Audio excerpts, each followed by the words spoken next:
अस्सलाम वालेकुम। Question number 11 exercise 4A। Raj is 12m years old.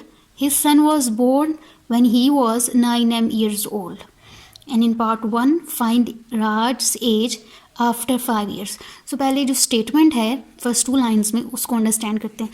कोई पर्सन है राज और उसके बेटे की बात हो रही है। राज की करंट एज है 12m years, ठीक है। तो उसके बेटे की एज भी हमें इससे फाइंड आउट करनी है। सेकेंड लाइन में देखें, his son was born when he was 9m years old। यहाँ से हिंट दे दिया है कि आप सन की एज भी फाइंड आउट कर सकते हैं। कैसे? जब राज 9m years old था तब उसका बेटा पैदा हुआ, ठीक है। तो यहाँ से हम उसके बेटे की भी एज निकाल सकते हैं। तो राज के लिए हमारे पास 2 डिफरेंट वैल्यूज़ गिवन है ऑफ हिज एज। तो यहाँ से हम देखते हैं कैसे फाइंड आउट कर सकते हैं। देखिए ये है, एक छोटी सी डायग्राम बना लेते हैं। दिस इज़ 12m, फिर he was 11m and then he was 10m and 9m। 9m पे हिज सन वॉज बोर्न। अभी उसकी एज है 12m। अगर हम इन दोनों एजेस का डिफरेंस ले लें, 12 subtracted bye 12m minus 9m, तो आपके पास उसके बेटे की एज आ जाएगी विच इज़ 3m, ठीक है, ईयर्स। तो यहाँ से हमारे पास राज की एज तो ऑब्वियस थी, इट इज़ 12m years। तो उसके बेटे की एज भी हमने निकाल दी, सन्स एज। उसके बेटे की एज हमने कैसे निकाली? राज की 2 एजेस को हमने कर दिया सब्ट्रैक्ट कर दिया एंड वी गेट राज के बेटे की एज 3m years। नाउ अभी राज की एज कितनी है? 12m, और उसके बेटे की एज कितनी है? 3m years, ठीक है। Raj age is 12m। So जी, Raj age is 12m years and son's age is 3m year। अभी ये करंट बात हो रही है, ठीक है। Part 1 is find Raj age after 5 years। तो जो फर्स्ट 2 लाइन थी राज की एज थी फर्स्ट लाइन में, और सेकंड एज में हिंट था उसके बेटे की एज का, तो वो हमने सब्ट्रैक्ट करके उसके बेटे की एज भी निकाल ली। अब हम पार्ट 1 को सॉल्व करते हैं। पार्ट 1 में है find Raj age after 5 years, ठीक है। अभी आप अगर 12 years के हैं और मैं आपसे पूछूं कि आपकी एज 5 years के बाद क्या होगी, obviously you will add 5 into 12, ठीक, ऐसे ही करेंगे ना आप। तो इसी तरह हमने राज की एज भी निकालनी है। राज की एज आफ्टर 5 years क्या होगी? राज एज आफ्टर 5 years। ईयर्स के लिए मैं सिंपल ओनली वाई को रिप्रेजेंट लिख रही हूँ। 12m ईयर्स प्लस 5 years, ठीक है। आप इसको पूरा भी लिख दें। तो अगर हम ऐसे लिख लें 12m प्लस 5 और ईयर्स 1 टाइम हम लिख लेते हैं। So this is Raj age after 5 years, ठीक है। Raj age after 5 years, this is our answer. Now part 2। So part 2 is find sum of their ages in 5 years time, ठीक है जी। ये सेकेंड पार्ट है हमारा। हमने राज की एज फाइंड कर ली आफ्टर 5 years, जो कि एक पार्ट है इस पार्ट 2 का। पार्ट 2 में हमने दोनों राज की भी और उसके बेटे की भी एज फाइंड करनी है आफ्टर 5 years। तो राज की एज आफ्टर 5 years तो हमने फाइंड कर ली पार्ट 1 में, which is 12m plus 5 into years। अब राज के बेटे की भी एज हम फाइंड कर लेते हैं आफ्टर 5 years क्या होगी। उसकी अभी करंट एज है this 3m year। So son's age after 5 years, after 5 years वो कितनी होगी? जिस तरह हमने राज के 12m years में हमने 5 years ऐड कर दिए थे, इसी तरह अभी उसकी करंट एज है 3m years। 3m years के लिए मैं ओनली y लिख रही हूँ। इसमें हम ऐड कर देंगे, कितने ईयर्स बाद पूछ रहे हैं वो? 5 years प्लस 5 years, ठीक है। सो ये हो गई इसकी एज। तो अभी अगेन मैं इसको ऐसे नेक्स्ट स्टेप में लिख देते हैं। चलो 3m प्लस 5 into years, आप पूरा लिख दें, नो प्रॉब्लम। नेक्स्ट पार्ट, सन की भी एज हमने 5 years के बाद और उसके राज की भी एज 5 years के बाद हमने फाइंड आउट कर ली। Now sum of their ages, sum of ages, Raj age plus son's age, son's age, ठीक है। राज की एज ये आफ्टर 5 years है, क्वेश्चन में पूछा गया है 5 years, तो हमें यहाँ 5 years लिखने की ज़रूरत नहीं है। तो राज की एज कितनी थी? 12m plus 5 years, 12m plus 5 years, ठीक है, plus son age is 3m plus 5 years.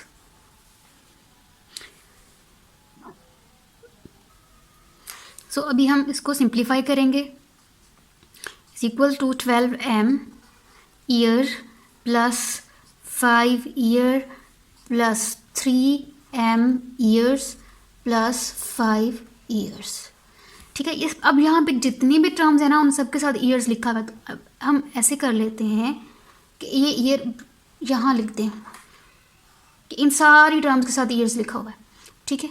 तो अब देखें कैसे हम इनको सॉल्व करेंगे।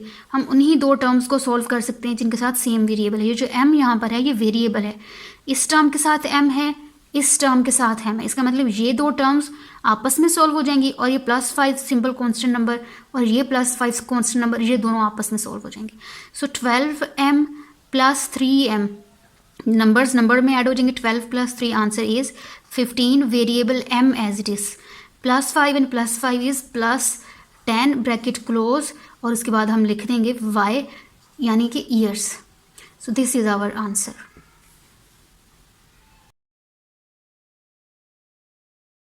Question number 12 and statement is Hugsian bought 8 books at $W each and 7 pens at $M each.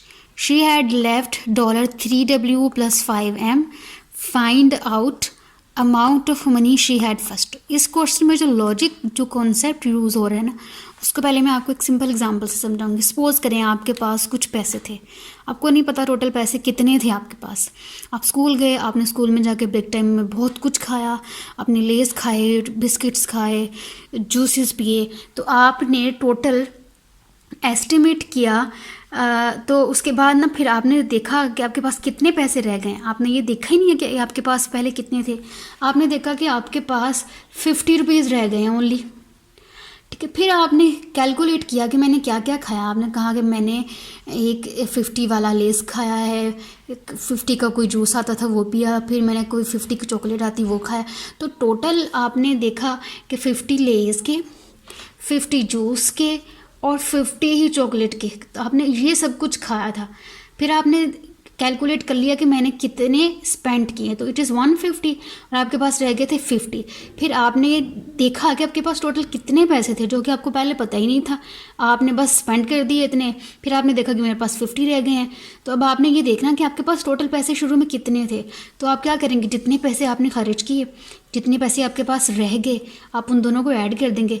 50 आपके पास रह गए थे प्लस 150 आपने स्पेंड कर लिए, तो आप देखेंगे कि आपके पास 200 था इनिशियली, जो आपने कैलकुलेट ही नहीं किया था, और आपने ये काउंट किए बगैर कितने पैसे आपने इतने पैसे खर्च कर दिए। तो ये कॉन्सेप्ट इस क्वेश्चन में यूज़ हो रहा है। इसी तरह हग्जियन एक गर्ल है, उसने 8 बुक्स ली और उसकी एक बुक की प्राइस थी $W ईच, यानी एक बुक की प्राइस कितनी थी $W। अगर यहाँ पे लिखा हुआ है $W, W is a variable, जैसे लिखा हो $X, X is a variable, इसके साथ कोई नंबर नहीं लिखा, इट मीन्स हेयर इज़ 1, यहाँ भी क्या है 1, यानी $1 में, $1W में उसने एक बुक ली। इसी तरह $1M में उसने 7 एक पेन लिया, ठीक है। तो उसके पास इतने पैसे रह गए, इतने डॉलर्स रह गए। अब उसको भी नहीं पता चला कि उसके पास इनिशियली कितने पैसे थे। तो ये वाला जो 200 हमने इस एग्जांपल में कैलकुलेट किया है, आपने भी ये जो 200 वाला फिगर कैलकुलेट करना है फॉर दिस क्वेश्चन। सो इसको हम सॉल्व करते हैं अब। सो बुक्स और पेन्स के लिए मैंने सेपरेट कॉलम बना लिया। बुक्स को पहले हम सॉल्व करेंगे। Price of 1 book was $W each, मतलब एक बुक की प्राइस $1W थी, ठीक है। So price of one book is $W each. So $W is price of one book. Similarly for pens, price of one pen is equals to $M. ठीक है, ये 1 pen और 1 बुक की price है। लेकिन उसने कितनी बुक्स बॉट की? शी बॉट 8 बुक्स, ठीक है, और 7 pens. So next step is price of 8 books and price of 7 pens. Price of 8 books क्या होगी? अगर एक बुक की प्राइस $1 है तो 8 बुक्स की प्राइस कितनी होगी, $8 ठीक है। इसी तरह 7 पेन की प्राइस कितनी हो जाएगी, $7M, क्या भी बिल्कुल इसी तरह। This is called unity rule. आपके पास आपके पास अगर एक बुक है वो 50 की आती है, प्राइस ऑफ 1 बुक इज़ 50, तो आपने टू बुक्स लेनी है, सेम बुक्स लेनी है, टू बुक्स की प्राइस कितनी होगी, 2 से मल्टीप्लाई कर दें, डबल हो जाएगा ना, 2 × 50। इसी तरह 1 बुक की प्राइस थी $1, ठीक है, और 8 बुक्स की प्राइस कितनी हो जाएगी, $8, ठीक है। ये वही concept, this is called unity rule. Okay, so next step में हमने ये फाइंड आउट कर लिया कि price of 1 book this and price of 1 pen and then 7 pens and 8 books, ये हो गया टोटल। अच्छा जी, अब हम देखते हैं how much she spent on books and pains collectively. So total money she spent on books and pens, it would be equal to price of 8 books plus price of 7 pens। तो total money क्या होगी, इन दोनों को हम कर देंगे add. $8W is the total money she spent on books plus the total money she spent on pen is $7M। So this is the total amount she spent. Next is she had left $3W plus 5M, this is the amount she left। तो जिस तरह इसको लिखा गया है ना, इसको भी हम इस तरह लिख लेते हैं, $8W plus 7M and $1 time. Last question में भी हमने ईयर्स को इस तरह लिखा था ब्रैकेट में। Okay, this is the total money she spent. She had left, the money she left, ये हमें गिवन था, मनी शी लेफ्ट डॉलर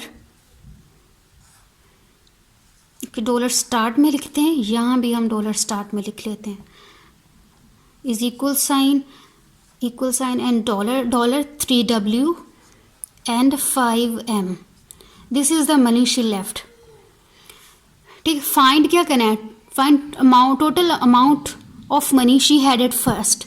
तो हम क्या करेंगे, money she spent and money she left, इन दोनों को हम ऐड कर देंगे तो हमारे पास आ जाएगा कि the money she had at first. So money she had first, इसको हम कैसे फाइंड आउट करेंगे, हम लिखेंगे money spent plus money left. So money spent and money left, we have the values of both these terms, of both these, and इसको हम यहाँ पे लिख के इसको हम ऐड करते हैं, is equal to $8W plus 7M and then plus $money she left $3W plus 5M।